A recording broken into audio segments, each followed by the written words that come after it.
Welcome to Between the Covers, the show for readers and writers and lovers of books. I'm Stephanie, and I'm a publisher at Red Penguin Books, where we do work with authors of all types and genres. So whether you have a manuscript on your desk ready to go, books still in your head, or even 300 sheets of loose leaf shoved in a drawer. And yes, it's only April, and I've already had 3 separate envelopes with handwritten manuscripts arrive. It does happen. Visit us at redpenguinbooks.com and unleash your inner author.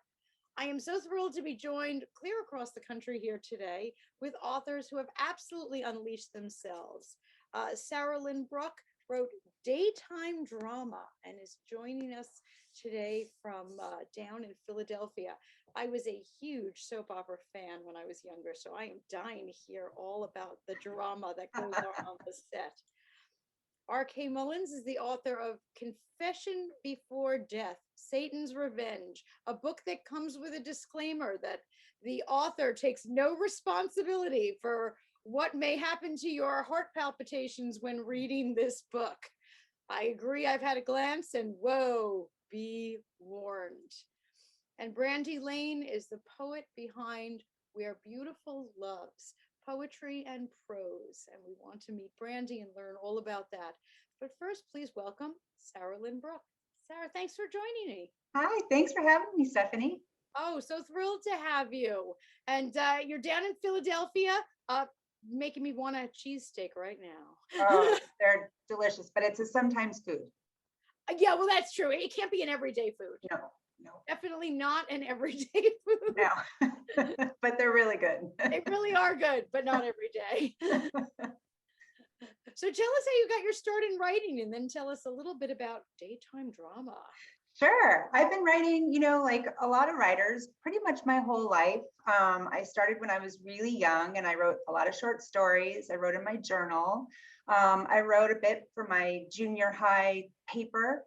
And then I took a break. I actually decided to focus on, I was a big soccer player. I also dabbled in some theater for a little while. And then I returned to writing once I went back to grad school. And I wrote my master's thesis and really loved just taking these long stretches of time, focusing on one piece of writing, a longer piece of writing. And then after my daughter was born in 2004, I switched over to fiction, and I just never looked back. And I've been having so much fun ever since. Oh my God, that's fabulous. That's fabulous. Tell me, as a fiction writer, are you one of those plan it all out types, or are you the flying by the seat of my pants type?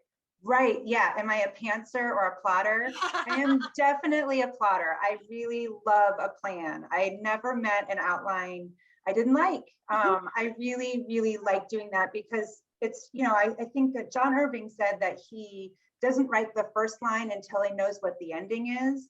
And I really relate to that. I really like knowing how the story is gonna fall out.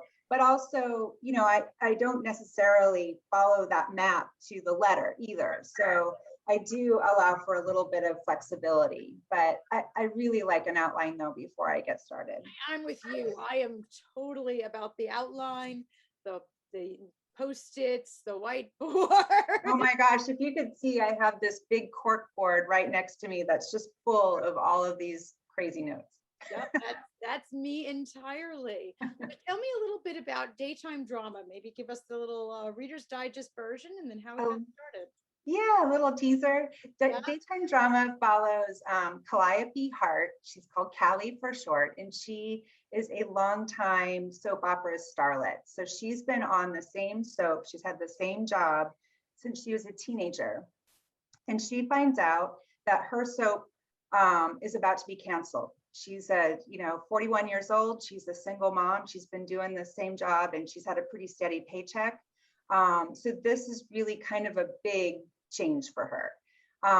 At the same time, she is being blackmailed by her son's father, by her ex.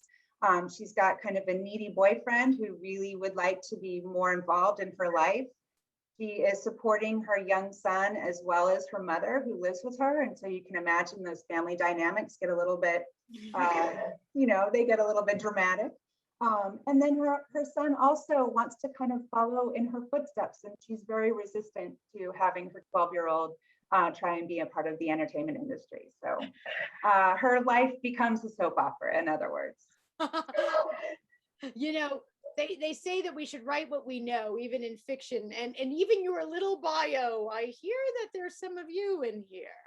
A little bit, yeah, a little bit. We lived in Hollywood for a long time. So my husband and I met in Chicago. We were both doing theater at the same place. We moved to Hollywood, and he started editing. So he was part of the entertainment industry, and that's when I switched over to grad school. And as an observer, I just loved being around all these really fast, funny, super smart, quick people. And it was just fascinating being around this energy. I really, really liked that energy. And so when we moved to Philadelphia, I was cold and dreaming of the Februaries in Los Angeles, but also I just kind of missed all my old friends and I wanted to write about them. So yeah, there's a little bit of me, but it mostly as an observer. I hope the reasoning behind coming east and north was a good one. We love Philadelphia. Yes, it's been a wonderful, wonderful place for us to live and to raise our kid. Okay. Yeah, no, we love it. We love it. But I definitely have not gotten used to the cold. That hasn't changed. And I totally understand that part about, children and parents, and you're in the middle. Yep. Yeah, you've got those 3 generations under one roof. What could go wrong, right? And how many of us right now, because of the lockdown, had all those generations under one roof? Oh, yeah. Oh, yeah.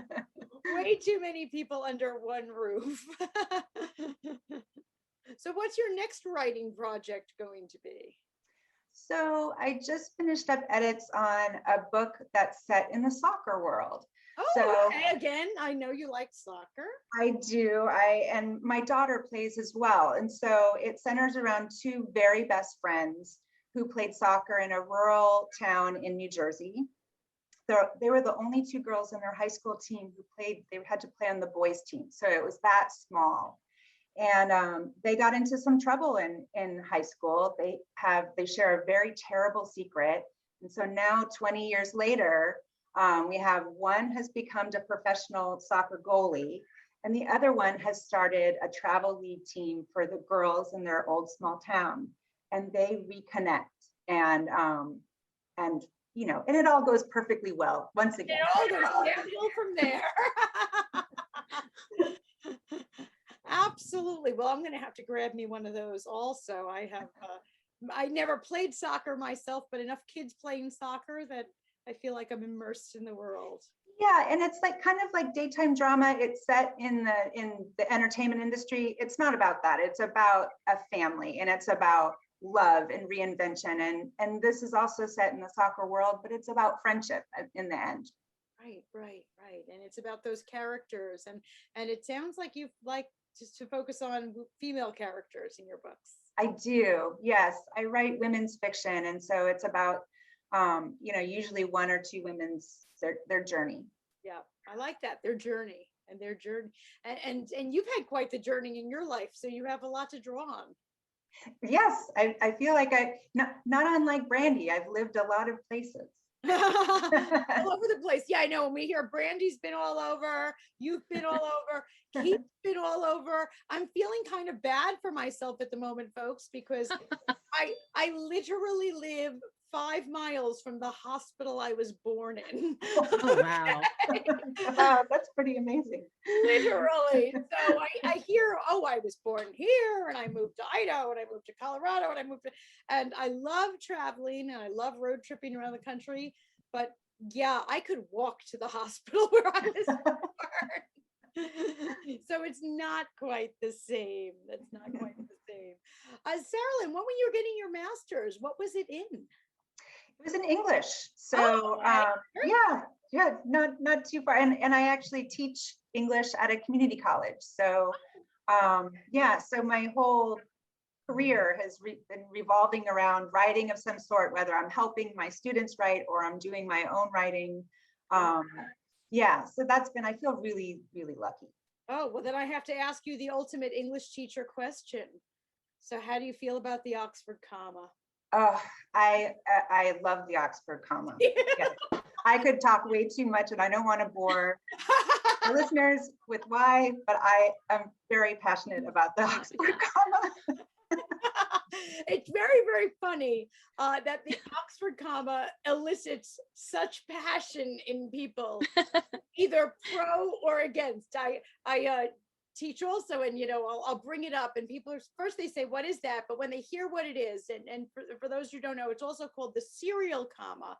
So it's I went to the store for bread, comma, and milk, comma, and eggs. Did you need that comma before the and? And and the two camps of people on the yay or the nay, like Sarahlyn said, are passionate. Yeah. And the New York Times, which they don't do it. They don't do it. I know. And even like, the AP and the Chicago, they disagree on it. And we had an editors meeting in our own, here publishing house, and I wanted to get a style guide together so that we'd all kind of be on the same page. And yeah, my editors were fighting over that comment. Really? That's so interesting. I would want to be part of that. I would want to be a fly on the wall. Oh yeah, no, those trying to get a style guide together. I mean, like you said, the New York Times won't do it. No. And it's 96,000 dealers. And everybody has like their own strong feelings about it. It's kind of like the different style guides will say whether you should write ordinal numbers or spell them out and how far up you go. There are different style guides that say That's one thing or true. another. Yeah, that's true. That's true. Yeah, and I have to kind of go back and forth because I teach, the MLA way, and then I also teach the APA way, and there are different style guides, including use of like passive voice, just stuff that kind of comes naturally to me, doesn't necessarily come naturally to me in the APA style.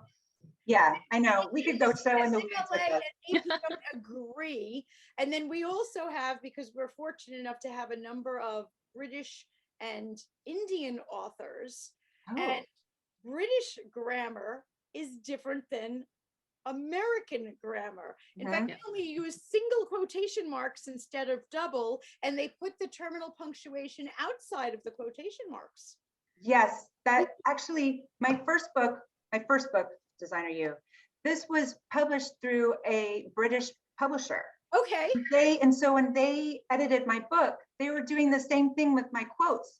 And I had to, actually go through and explain that the way that I wanted it, the way that I envisioned it, and had to kind of fight for that. Good for you. Good for you. And I always try, like, if an author that we're publishing is British, then we retain British grammar and British spelling. Right. I mean, that's the author. I'm not. Yes. Yeah. Way. And quite frankly, that's what we do with the Oxford commas. If an author uses Oxford commas, then we will reinforce that if they forgot one. If an author does not use them, then we don't force them in, much as our editors may want to. Yeah, I think that's fair, though. That's fair. I think it should be author. It's one of those subjective things. I think it should be the author's voice. Yeah, I agree with that. But I figured as an English teacher, you were probably passionate, and I had a feeling you'd come out in favor. I think there might be more of us. Brandy's laughing. Brandy's like, I never thought that the Oxford comma was going to be such a thing. I saw some passion. Love the Oxford comma. Do you love the Oxford comma? Well, I do. I use it all the time. And I'm curious. I want to ask Sarahlyn, did your British publisher put the U's back in for the spelling? No, they didn't. I like to write with the U's a lot of times. And I'm like, wait, who am I sending this to? I wish there was a master list of who you're submitting to, of whether or not they like the Oxford comma, of what kind of format they like, because there's so many different formats. It's like, which one do you people want? And you never know. A list of publishers by their desire for the Oxford comma or not. Yeah, sure. There you go. Yeah. Or the way they spell it. Eighth grade. Now, Brandy, I figured you're a poet, so you didn't like commas at all, but that's just. I use them. So a lot of my poetry comes in prose as well. So it'll go through and I'll line it where I want people to read to Mhm. and then take a breath. Okay. And so it'll look more like a poetic form. Gotcha. Gotcha. Well, I was just saying how I wouldn't edit in or out people's Oxford commas. When we are publishing poetry, I wouldn't touch that with a 10-foot pole. As far as I wouldn't change a capital letter at the beginning of a sentence on a poem because those were decided so thoughtfully by poets. That's just the way it goes. You're lucky I put in punctuation at all. Well, exactly. Some people I don't. know. Yeah, well, Keith is much more about just scaring the pants off of us and could care less about where the punctuation goes. That's why he has editors. And Confession Before Death, Satan's Revenge will absolutely scare the pants off of you. So Keith, welcome, and tell us a little bit about the book. But first, you must tell us how you got your start in writing, because I love your story. Starting in writing, I started in 98 writing Time for a Serial Killer, A Lifetime of Murder. Lost the Dadburn manuscript. I was just bored, to be honest with you. I had a computer, a keyboard, and I said, what the hey, I'll give it a try. And just started writing it. Lost the manuscript. I could not tell you how many Dadburn times. Emailed to myself, still lost the Dadburn thing. Then my daughter introduced me to a website back in 2012, and I started putting it up there for people to read. And my best friend just kept pushing me to finish it. 2018, I started actually actively looking at getting it published, and finally published in 2019 twice. My history with publishing services has not been that well. It's cost me. It's been a rocky road, but Time for a Serial Yeah, got and published. it's not the ice cream either. Absolutely. But they're out there and they're published, and you do have to tell me a little bit, because I mean, obviously I've read your book, so I know that they are designed to give us nightmares, and it works, by the way. You've told me that on several occasions. The warning that's on the back of Confessions Before Death is serious and not so serious sometimes. But mainly it is, because Confessions Before Death makes Time for a Serial Killer look tame. It does. You're right. You're right. Yeah, because I'm extremely depictive in the murders and things of that nature. It is not meant, and I want this to go out, because if people read this book and they see the victims that are being sought after here, it is not about hatred toward gays. It's not about promoting hatred toward gays. Right. It's about how gays are treated. Yep. No, And storyline. Yep, absolutely. And you're trying to get that message out there. And also about every writer puts a bit of themselves in there. And Time for a Serial Killer, my disdain about male chauvinist pigs and how women were treated is clearly stated. Yep. And in this one, I appall rudeness. Mm-hmm. And that's where everything kind of starts at, is someone being rude. And, it's all from this twist. And as one of my reviewers said, demented, twisted mind. I couldn't ask for a better review. Wow. I'm a single man, and I've actually lost dates because they found out I write horror books, and their questions are like, "Well, how do you know how to kill people?" Really? It's called an imagination, people. Come on now. I'm always asked, "Are you sure it's fiction?" Wow. It's funny. People absolutely do say that about horror writers, and yet no one's asking Sarahlyn, "Are you sure that's fiction?" Exactly. They don't say that about, although they do say that about erotica too. Those are the two categories that the author is very much aligned with their book in the reader's mind. If you write horror or if you write, hot romance erotica, people assume that that's what you're doing. And I'll never forget reading that. Was it like that 50 Shades of Grey or something? And the I writer write was like better a than that guy. Mormon does. housewife or something, and Yep. she was writing this. When my ex-wife, when we were still married, she was reading 50 Shades of Grey. And she read me a portion of it. I just looked at her and said, "Are you kidding me?" I said, "I write better than that joker does." And I went ahead and did so. She said, "You've got to write me a book like that." I said, "That's never going to happen." I don't do erotica. But I have crossed over. I will not mention the one crossover right now, but I have another book that is out. That is not horror. I know it's not horror. Mm-hmm. And I'm currently working on 2 other books. If I ever get back to work, it'll be the question. All right. Book number 3. In the serial killer. Sniper's Kiss. Hate takes a bullet. Ooh.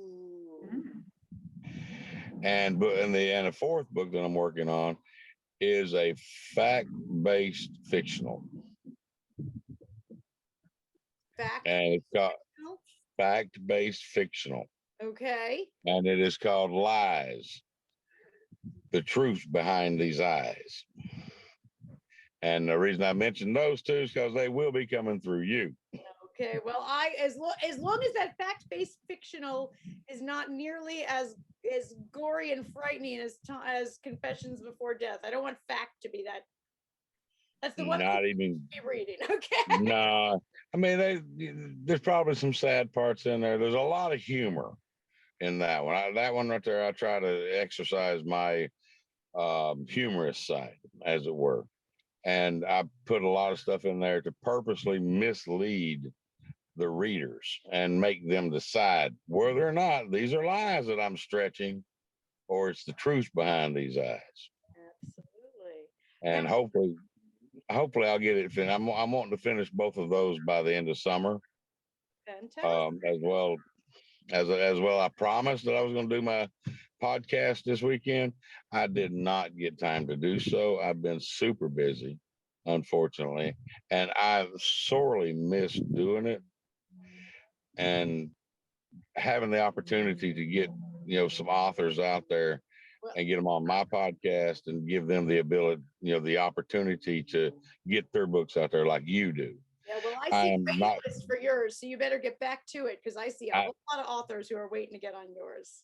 Yeah, I know, and I deserve to be yelled at over it. I mean, I'm not going to say me. To be on. Yep, Brandy's probably in that line too. I keep seeing that. Matter of fact, I think I've seen her name in there. You did see her name in there. I saw her name online. Yeah, you had to move. Yep, he moved in the middle. Yes, he moved. I did, and I've got some things going on down here. Looking at me, still moving. I know, right? I've just been patiently waiting.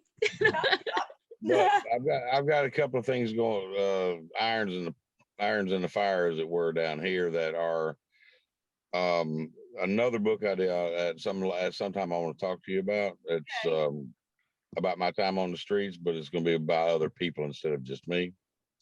And I'm looking at trying to start up a halfway house.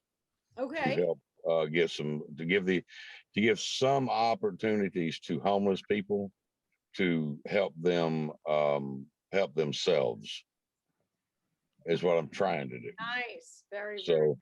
Yeah, I do have a reason for my delinquency. You have a lot on your plate. Believe me, I'm not razzing you about that. I know you have. No, but somebody needs to. Now, and Stephanie, I'll tell you, everybody, I put too much on my plate all the dadburn time. Yes, you do. And that's why you're emailing me at 3:00 in the morning. But then again, so is Brandy when she's like publishing books at 3:00 in the morning. So we're all doing it. Well, I mean, yeah, I email you at 3:00 in the morning. Usually it's after I get a 2:30 a.m. Email back from you that I'm answering. Exactly. None of us like to sleep, apparently. Hopefully Sarahlyn does. Everybody on this call has got to sleep once in a while. Oh, I'm up every hour on the hour. Trust me. I sleep, but it's sporadic as I'll get out. Well, But that's if you another want to story. sleep and have some sweet dreams as opposed to scary dreams, I've been having scary dreams after confession before death. But where beautiful loves is if you want to have some sweeter dreams when you're sleeping, right, Brandy? This is not going to scare your pants off.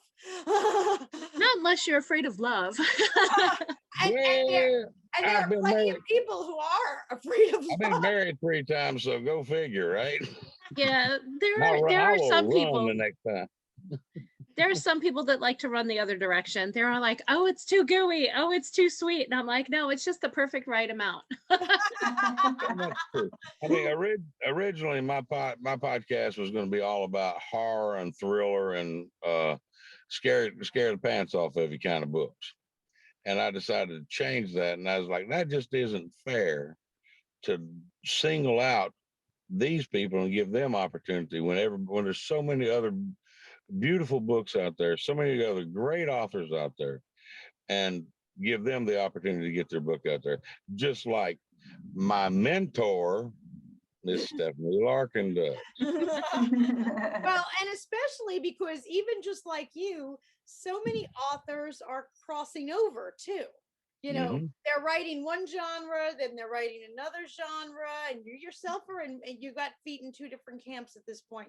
So it's good not to just say we're only going to show off the authors who do this, because they're all over the place. They are really all over the place, as are you and Sarahlyn and Brandy. Now, Brandy, tell us how you got your start in writing before you even get to Where Beautiful Loves. Well, actually, I started off as a musical theater and dance major, and I've had 3 knee surgeries since then, and I have Ehlers-Danlos, and also fibromyalgia and arthritis. So I needed to find something other to do other than dancing, because theater has a lot of dancing in it. So after a lot of consideration, I sang for quite some time. I sang with, I don't know if you're aware of Nancy Honeytree Miller, also known as Honeytree. She was one of the, during the Jesus movement. I've sung with her and written a couple songs with her help. Also with Richie Furay in Colorado. He was in Buffalo Springfield and Poco. I used to be on his worship team out in Colorado. So I dabbled in writing music for a little while. And then I got into a choir in which I had a fabulous director who just inspired me to no end.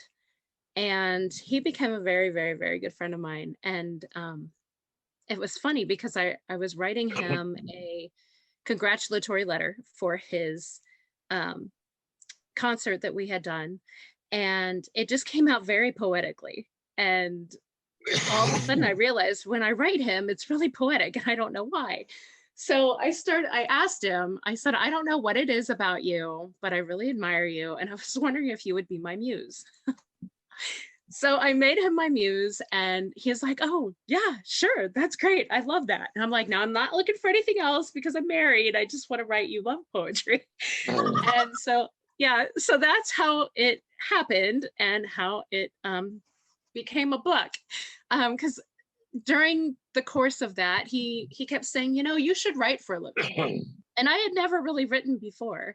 I'm like, really? Why should I write? And recently for Christmas this year, he gave me his college poetry book so I could learn other forms of poetry. He's just constantly there and guiding me and cheering me on. And he's a writer as well now. He's no longer teaching music at the present. So we kind of support each other through that. And so it's exciting. That's how it all came about. Now, my husband, he had a few things to say about that. When he read the book, he was like, what is this? And I'm like, it's okay. It's okay. He's yeah, it's not like that at all.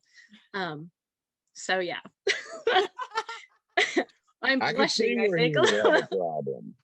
Huh? You know, I could see where he might have a problem there reading that for the first time and not being, Beautiful friendship, though. That sounds like such an unusual but really fabulous friendship. It Well, does. It really does. it's an unconditional love, and that's what the whole book is about. It's so innocent. The whole thing is innocent and sweet and kind, and it opens your eyes as to how we should treat each other. You know, when you love someone and when you think that they're amazing, why not tell them? There's no reason not to. You know, if you like the way their hair glitters in the sun, tell them, you know, just give somebody that little step up, that little perk in life, and, you know, send them on Especially their way. now, we could all use that. It's been quite a year, and it's Yeah. really nice to hear just, oh, your hair looks really good today, or You're amazing. You're an amazing person. You're absolutely Yeah. right, Sarahlyn. It's been a year, and It has been a year. we should be a lot more honest and forthcoming with telling people in our lives how much they mean to us. We really should. yes, absolutely. Nah, That's funny. I got 3 ex-wives for a reason. The And it cool wasn't thing. because, and it wasn't because I didn't spoil them. I did that. No. No, I have to agree with you, ladies. I mean, all kidding aside, way too many times men out here will not share their feelings the way they should, and will not daily commit to the person that they love and tell them exactly how much they mean to them. My one wish is that most men would learn to do that. Well, good stuff. We went from books to relationship counseling. I gotta love that. In your Well, show, hon, it's always something. I can tell you that much. That's for sure. Brandy, let me the cool thing about this is the end of the book. There is a letter from the muse. Ooh. So he actually Aw. responds to the book, which is really kind of cool. And I didn't know if you wanted me to go ahead and read that, Sure. or if you, okay. I would love to This hear is it. really kind of cool. So after all the cool love poetry, I'm going to read his thing that he wrote. So now you know. For the past few years, I've been getting love letters, usually by text, and I can't really say I've minded. It might give one an ego, but it's much too late for that. I already had one. It's led to some awkward conversations with her husband, I suppose, but I can't help that. I'm just me. Chris knows who I am, and I'm sure her children do too by now. I've been over several times. There's enough clues in this text, but I still won't sign my name here, yet. Let a modicum of mystery remain. Unrequited love causes the most inspiration and the most pain. Part of my fear is that someday I will break this fragile glass image and will come crashing off this pedestal I've been placed on. I'll make a mistake and say something to irreparably blemish this perfect image. I think it's inevitable. No one's perfect, least of all me. If so, that might inspire another book of much angrier poetry. In the meantime, though, we might as well luxuriate in the moment and bask in the glow of happiness, however temporary it may be. Joy is ephemeral, and life doles out scant fleeting moments of it. Let's enjoy them.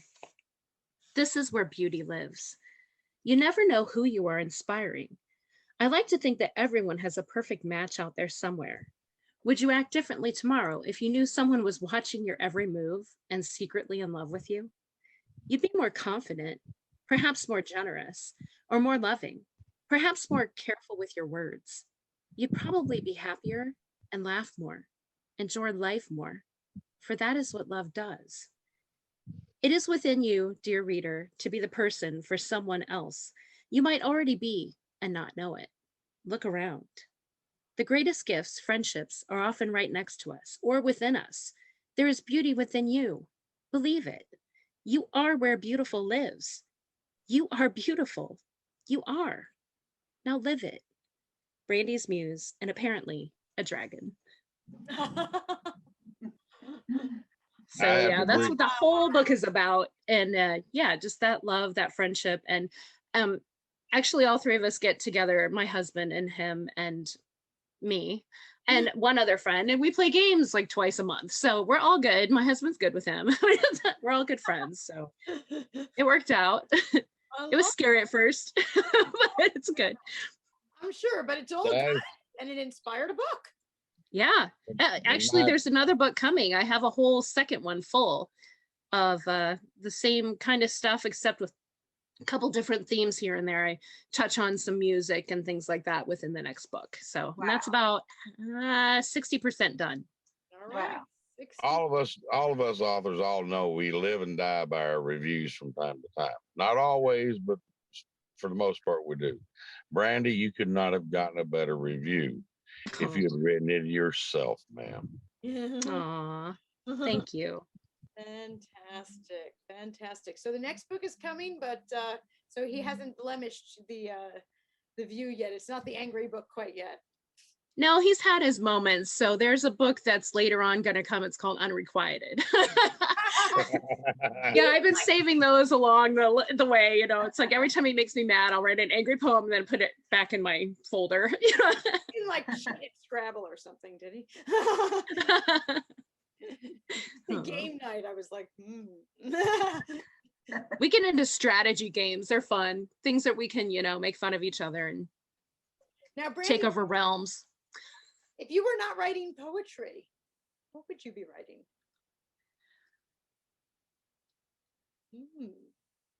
What would I be writing if I had never started? No, if it was not poetry, what other genre would you go into? I would go into fiction, fantasy.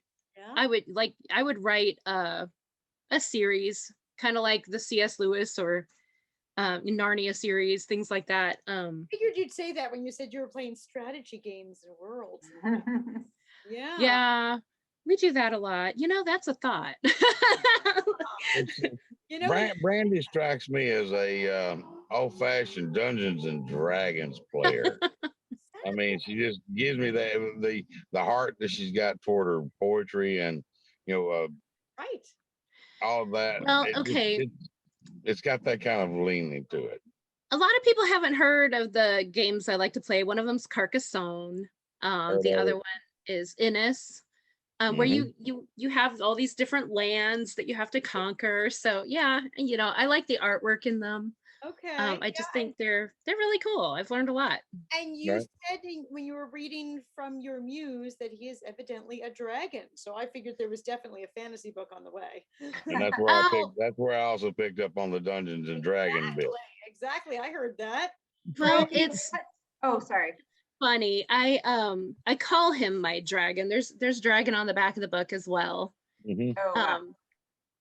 That's my nickname for him, is he's my dragon. And we'll get into this if you really want to.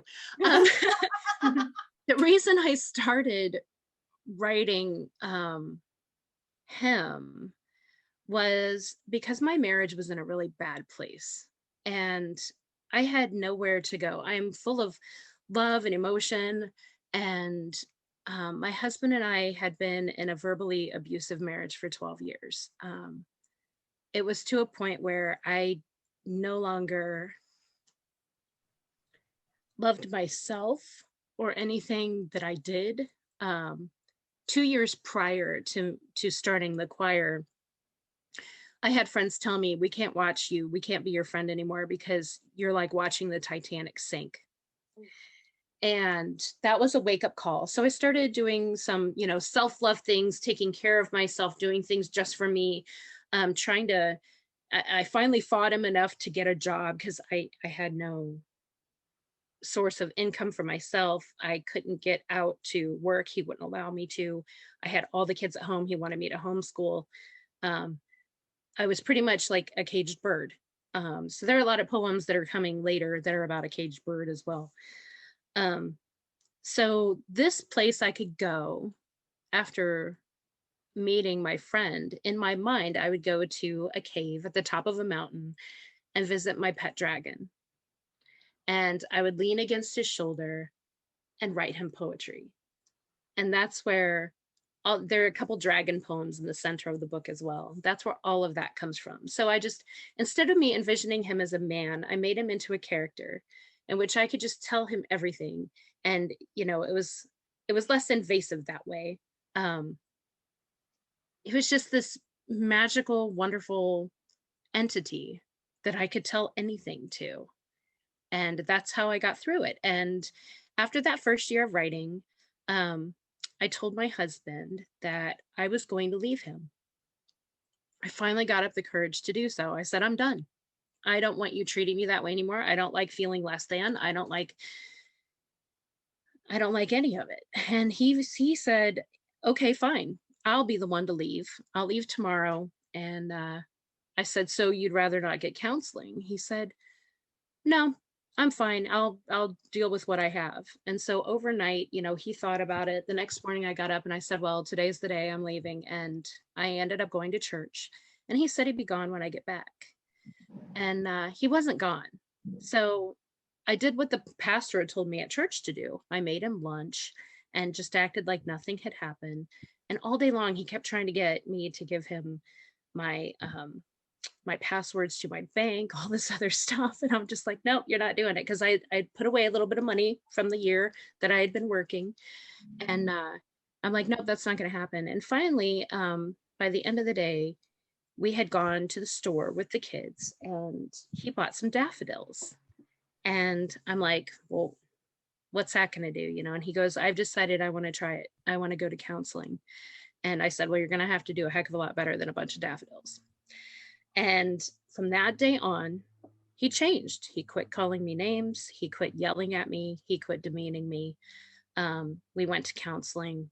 And then the pandemic happened. And, that's been really hard trying to stay on track. We're actually about to start counseling again. But through all that, I confessed that I had been writing love letters to a friend. And he's learned to embrace that and love me through that and realizes that, it's one of those things that I needed to do to keep my sanity. So that was really hard. And that's where all of it came from. So, it's a very healing book for me. Oh, wow. Going through that. And hopefully it can resonate with other people and other women and anyone going through a similar situation. So what a journey, and what a things are much, much better now, but I'm so glad. But what a gift to yourself. I always say that books change lives, but the first life a book always changes is the author's. And yeah, it sounds like that book was your gift to you to write it. Yeah, in a way. And a lot of people are like, oh, so on Instagram and whatnot, oh, so you have a book now, they think you're all high and mighty because you have a book. And I'm like, no, actually, the reason I did this when I did was to give it to my friend for Christmas. It was his Christmas gift. So, and for a while I got caught up in it. I got caught up in the marketing. Oh, why isn't this selling? Why isn't this doing this? And I'm like, oh, you need to remember why you did it to begin with. You did it to heal, and you did it as a gift.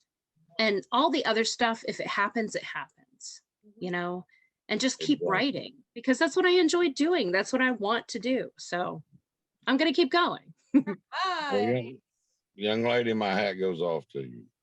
Would you mind sending me, I know you're on my friends list. As a matter of fact, I know for a fact you're on my friends list. Send me a messenger message. You're Okay. going to be my first guest coming back, and it will be this. I guarantee you it will be this week. We will schedule a time, and I will hold to it one way or the other. I will do that. Because you deserve that spot. And I admire you for everything you've been through and how you came out of it. And my hat goes off to every woman that's ever had to endure anything like this and came out of it just as strong as you did, whether they maintained their marriage or they left them. It does not matter. Men should never have the right to talk to women like that or lay a hand on them. What's neat is that when I think about it, it's like, as far as the marriage goes, then it's burnished in fire by the dragon who helped, keep everything together. So that's how I look at it. if it weren't for that, if I didn't have a place to go, if I didn't have someone to talk to, someone to imagine those things with in my head, then I wouldn't have survived it. There were many times that I just felt completely alone and had no one to go to because my friends had abandoned me. And Yeah. yeah, and it's hard. And you've got these kids that are looking at you like, well, what are you going to do now, mom? You know, we don't want, we love our dad and we love you and we want to see you work it out. And I'm like, yeah, and we're in a throwaway society where a lot of times people just throw everything away. They don't try to work anymore. And so we're trying as hard as we can to work it out and show our kids that not everything's throwaway. And, you know, there are times that I still, where's the bus, you know? But, you know, I think every marriage goes through that. So. Good for you. Yeah. It does. I will tell you, if he had ever laid a hand on me, I would have been gone. Yeah. Yeah. I mean, every marriage goes through their own trials and tribulations.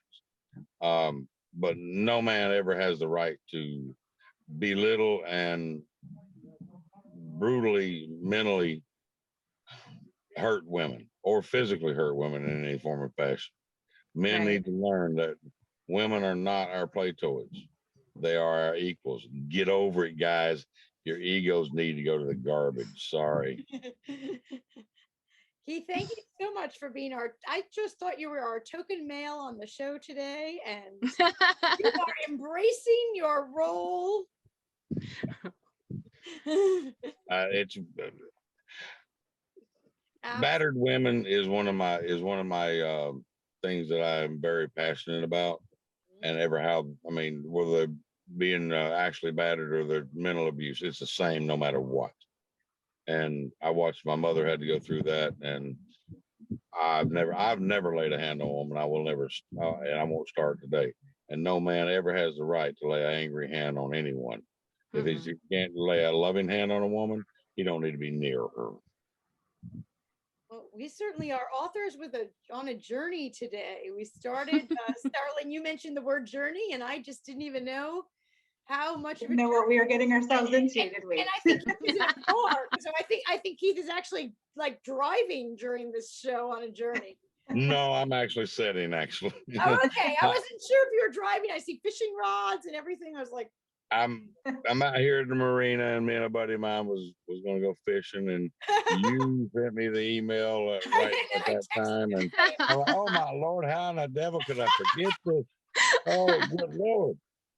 She's never going to forgive me for this. Maybe she will now. I don't know, but I got him out of the fishing. But so if our authors on this show or our author viewers don't have enough stories to tell about Journey, you certainly have more now. And exactly, you definitely want to catch the ones that we have here. Before we break, Sarahlyn, would you give maybe some tips for our writers out there? If you're a teacher, so you're really good at this. And you're somebody who wants to get started. I'm so annoying with all my writer tips, but actually one that I tell my my creative writing students all the time, because I get students from all different walks of life. They're all different ages, and they're often, this is their first creative writing course, or maybe their second, maybe they took one in high school, but they're just at the beginning of their own writer journey. And I tell them what I think Ira Glass had said. So I quote Ira Glass, who's wonderful. And I say, your taste is going to be up here and your writing level is going to be down here at first.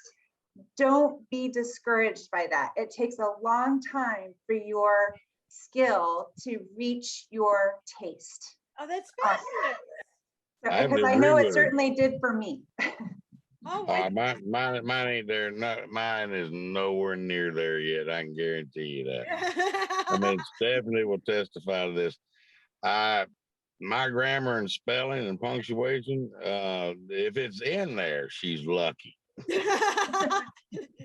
That's okay. That's why we have editors. You have storyline. Not to mention, which I didn't, 50 different ways to kill somebody with, a steak I would say it's probably more along the line of about 2000 in my imagination. Wow. Yeah, 850 works just as good. And Yeah, Sarahlyn, I mean, I want to have you on my show as well. yeah. Uh, 'cause I accept. both you ladies are wonderful authors, and in your own right. I'm a slouch compared to you guys. I mean, I don't have any formal my educational background. Stephanie can tell you about it. It's not there. Aw. But that's what I love is that look at here you are with a novel series under your belt and in process, and you have compared to these lovely ladies on the call, like less than zero education, and you're doing it all on your own, and you're doing it. As far as the English language, I'm lucky I can talk hillbilly. All right. There's a lot of different paths to the same Absolutely. end goal. Oh, trust me. I mean, if it sounds like I'm trying to come down on myself, I really ain't. I've got to be. I don't need nobody stroking my ego because I got a good one. I guarantee you that. But every now and then we got to throw a little bit out there that may be detrimental in some ways, but still keeps us kind of humble. Absolutely. Now, how about some tips for our new writers? Because you are a great one to speak of. The journey can be all over the place and still get you to that book. So, what's your tip for our new writers? Well, I tell you what, as far as tip for new writers go, y'all were talking about either scripted and pod, like you got your post-its and all that all over the place. I'm just the opposite. I'm a cotton picking mess. Authors, anybody who is looking to start a book, the only place you can ever start is with the first word. No matter how you structure your book, no matter if you're one of these ones who can't come up with an idea for your book, if you start with that first word and just let it flow, trust me, it will come. And you will be surprised how fast you'll have a page written. Awesome. I love that. Just keep moving forward. Just do it. It's going to come. Just trust in that. I love that. Brandy, how about you? Some tips for our new writers out there. Just write your heart. Just everything that's in your heart, just write it down because somebody somewhere will relate. Yeah. And they can grow from that. Can I close with one more poem? Please. Okay. This one's called Destined. I've tried to restrain myself for so long, but I cannot tame this heart of mine. Time, nor distance, nor circumstance changes the way I feel for you. You are constantly with me. You just are. And I can't seem to push you from my mind. I've tried. It seems you are destined to be one of these rare humans whom I carry in my heart until the day I no longer take breath, and in my soul for even longer. I long for you as though you have been torn from me. I need you as though I've lost you. I love you as though you are right within me, and my heart is full of you. You embolden me to be the hopeless romantic that I had forgotten I am. You enlighten me to seek knowledge and wisdom continually. You emblazon me with desires and passion and a zeal for life, love, and for you. You embellish me with beauty and light and crown me as though I'm a princess. I wish I could run to you. This timing seems all wrong, but all right at the same time. I'm learning patience as I have never known, restraint and resilience as well. I'm pouring my heart into words that only come when I am thinking of you and filled with a passion unending. All of the walls I have built up don't even count with you, as you've shattered the glass ceiling to spend your time with me. You flew in from above, unexpected and serendipitously. You give freely to me, although you go back to hide in your cave shortly after. I so want to rescue you back. I want to give to you as you have to me. This is perhaps the most bittersweet, most flavorful, most enlightening, most enchanting of romances that I've ever known. So utterly pure, refined, but bottled like the finest and most rare of wines. Part of me wants to break the seal and taste, but everything in me says, not yet. Wait until the perfect time. It's so hard knowing that something so wonderful awaits. Oh, thank you. Thank you. Very nice. And for Very all nice. of our viewers, make sure you go find Where Beautiful Loves, available wherever books are sold, but you can also find her at wherebeautifulinks.com and grab a copy. Also, please find Confession Before Death, Satan's Revenge, rkmullins.com. There's also Time for a Serial Killer, and there's more to come. So if the 2000 ways that you can get skinned alive is not enough for you, there's going to be more. Absolutely more to come. And daytime drama, which is all about the behind the scenes, behind the camera, what really goes on when the cameras stop rolling and the family life butts its ugly head right back in. I am so thrilled to have met our authors today from all over. And I hope our viewers go grab a copy because we've got some good stuff here. Thanks for joining me. Thank you, Stephanie. Thanks for joining us on Between the Covers. I hope you enjoyed the show. If you're an author who would be interested in appearing on our show, or perhaps you're a member of a book club, we do host book clubs as well, please visit betweenthecoverstv.com. By the way, at betweenthecoverstv.com, you can watch past episodes in addition to learning more about our authors and guests. So sign up there if you would like to be a guest on the show yourself. And if you have some books that you would like to get written or published, visit redpenguinbooks.com. Thanks so much for joining us.